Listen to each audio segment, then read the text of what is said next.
Video. In this video I'm going to go through my Halloween movie challenge, the first 7 movies, so day 1 to day 7. Let you know what I think of them. It might be quite spoiler heavy, so if you haven't seen the movies, either skip on to the next one or you just have to not watch the video, I suppose. But right, so first movie which I watched was Ginger Snaps. For those people that haven't seen this, before I tell you about it, go out and get it, because it's got to be one of the most underrated horror movies about. The story is about 2 sisters who are both, I think they're both 15, 16, and the basis of the story is about puberty, but one of them gets bit by a werewolf and becomes a werewolf around the same time as she starts going through adult changes, and it's very clever because if you just watch it for the horror, it's perfect for a horror movie. Fun, lots of gore, cleverly done, explains a lot of it, good actors. But then if you look for all the parallels along it, and there's lots of different layers, there's lots of stuff to do with being a girl and being a teenager in general, dealing with people at school, obviously being a werewolf. I think there's a hell of a lot of social commentary on living in the American suburbs as well. But yeah, so that's Ginger Snaps. There is a trilogy, which I've got all 3 movies. They did a sequel to it called Ginger Snaps Unleashed, I think, and then they did another movie which was a prequel, which is Ginger Snaps Back, I think. Could be the other way around, I'm not too sure, but both good movies. I mean, this is the best one. This is the one to see if you've got to see all of them, but if you can get hold of the trilogy, they're all good movies. Okay, second movie was From Dusk Till Dawn, one of my all-time favourite horror movies. My favourite thing about it is the fact that it was directed by Robert Rodriguez, but it was the screenplay was written by Quentin Tarantino. And I'm a Tarantino fan, but I find a lot of the time that his movies have they're a lot more style over substance. There isn't a lot of heavy weight to them. It tries to be, but sometimes it can be a bit pretentious. And the good thing about this is you get half a movie, Tarantino, and literally it sort of halfway through switches over to a Robert Rodriguez movie. Absolutely awesome. Also got George Clooney in it playing a brilliant role, as well as Quentin Tarantino playing a brilliant role. What's her name? Probably the only movie that I like Juliette Lewis in, because usually she just annoys me, but she's alright in this. And of course you've got the whole scene with Santanico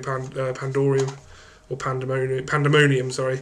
And then also when they fight the vampires, all the different weapons they come up with, really awesome. And I forgot, I mean, Tom Savini has a part in this. You all know who Tom Savini is. That's awesome that he's in it.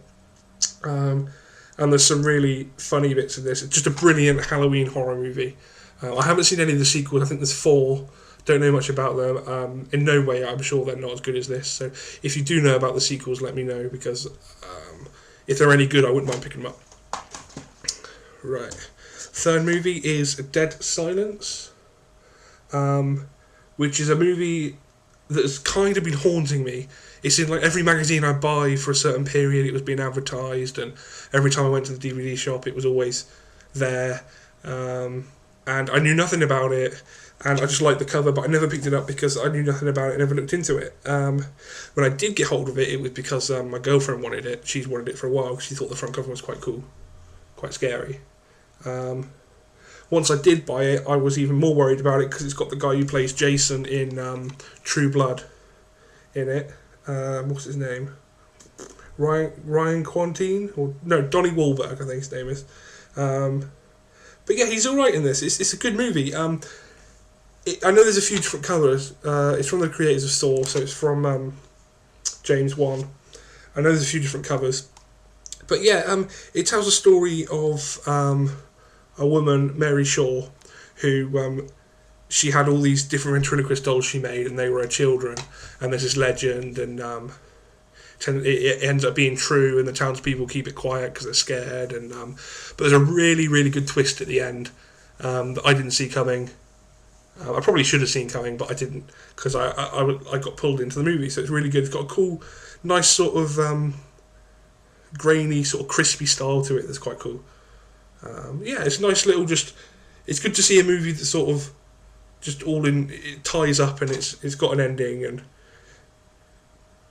yeah, just check out Dead Silence, good movie. Right, number 4 is Trick or Treat, which I don't really think I need to say much about. You all know it. If you're into Halloween, you should own this. It's the definitive Halloween movie other than Halloween.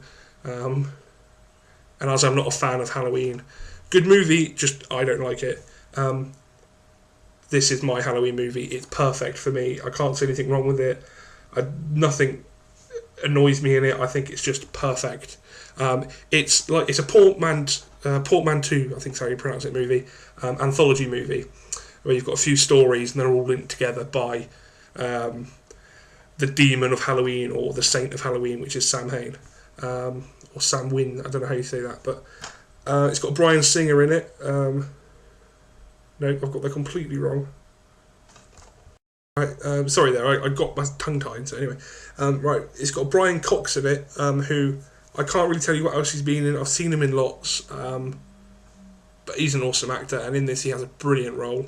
Also has Anna Paquin in it, who a lot of people don't like, me included. I think she's a bit airy-fairy, but in this, I think she was quite good for the role, and I think she's alright in it. I mean, she didn't detract from the movie for me, so that's a good thing. The best thing about this, I find, is sometimes you get portmanteau movies and they're a bit... the stories are a bit lacking to make up for the connection between them. If you see any of the the British old ones like Monster Club, Dr. Terror's House of Terror, Skull and things like that, you very much have maybe 4 stories and then one which will be really bad and is obviously put in just to tie it all up. In the case of this, you could probably make a movie out of all of the stories within it and they'd be all as good as each other.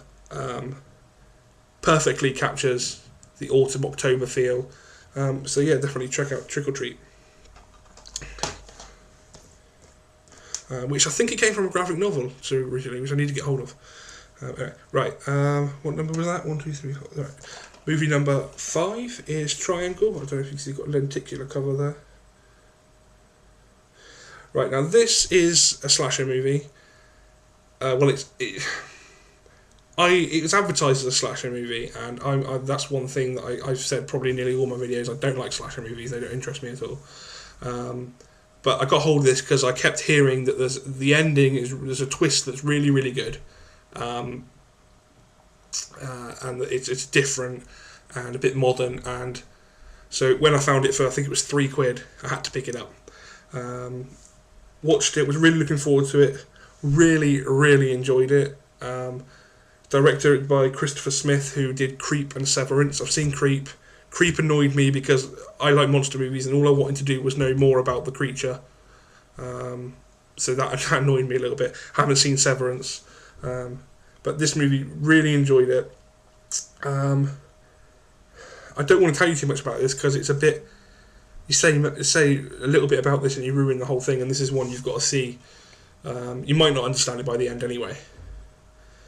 So the best thing about it, though, is you have a twist in it that both me and my girlfriend worked the twist out before it came, but then that's not the twist at the end. It goes another way that we spent the second half of the movie going through so many theories in our head about what it could be, and we still didn't get anywhere near what it was, which obviously is really nice in a movie. I don't know if it was intentional, but if you look online, once you've seen this, there are a lot of people that have written pages of theories about what they reckon, so definitely a movie that stays with you afterwards. Okay, movie number 6 is Visitor Q, by Takashi Miike, or Miike Takashi, I'm not sure which way they have their name around. Korean movie. Now, Takashi Miike, one of my favourite foreign directors. I love his movies. This is one he did in, I think it came out in 2001, I'm not sure, that I heard was one of the sickest movies you could get hold of. I'm not too keen on hunting out horrible, disgusting movies, because most of the time they're just gory and sick for the point of being gory and sick. There's nothing behind it, so I don't see a point in it. I got this because it was directed by Takashi Miike, and there was a period about 3 years ago when I first got into horror that I was really into Japanese and that, before it kicked off and there was all the remakes. And there was a company called Tartan Asia, I don't know if you can see on the top of that, and they released all their movies. And being a complete geek, I liked the fact that they had it at the top and it was on the spine, you could have them all together and get the whole collection. And most of the movies that I saw were actually, they're alright. I mean, you do start to get the common thing of the dead girl with long black hair covered in water being creepy, which gets a bit cliche. But yeah, this is the most insane film yet from the director of Audition and Dead or Alive. I haven't seen Audition yet, so I need to see that. I've seen some of his other movies. I didn't really enjoy this movie at all. It went from being boring to stupidly funny. The bits that were meant to be offensive, they're only offensive if you really put them into real life, but if you're like me and you can realise you're watching a film, they're just stupid. I was hoping for this to be quite insightful, or there'd be something quite cool about it, because the premise is there's a dysfunctional family. I mean, you've got the mother who's a prostitute and heroin addict, father who's a reality TV director who has a problem with sex, son who gets beaten up at school, so he comes home and whips his mum, and his dad decides to start a reality show about his son's beatings at school. Then you've got a daughter who's a prostitute at a brothel. So just they're a dysfunctional family, and then this guy, this stranger called Visitor Q, turns up, moves in with them, and then he goes around doing stuff and makes them a normal family again. I thought that was quite a cool idea. It isn't, it's shit, basically. I wouldn't waste your money on it. Personally, for me, I love his other movies, but this one just didn't hit the mark. Okay, and finally we have Feast. This is the trilogy, all three, obviously, so it's a trilogy. And I'd heard lots about this, about it being just a fun, campy movie. This has got to be a movie that has got a lot of gore for gore's sake in it, but when you've got creatures as awesome as this, there's two, I mean, once they skin, they're even awesomer. One of them gets their dick trapped in a door, which then chases them around. That's kind of cool. The story's cool, and it definitely knows it's tongue-in-cheek, so I really enjoyed Feast, and I'll probably be watching that again soon. I haven't seen Feast 2 or 3 yet, but I'll be checking them out. I don't want to watch them one after the other, I want to leave it around. But anyway, yeah, so that's my first 7 days of Halloween challenge.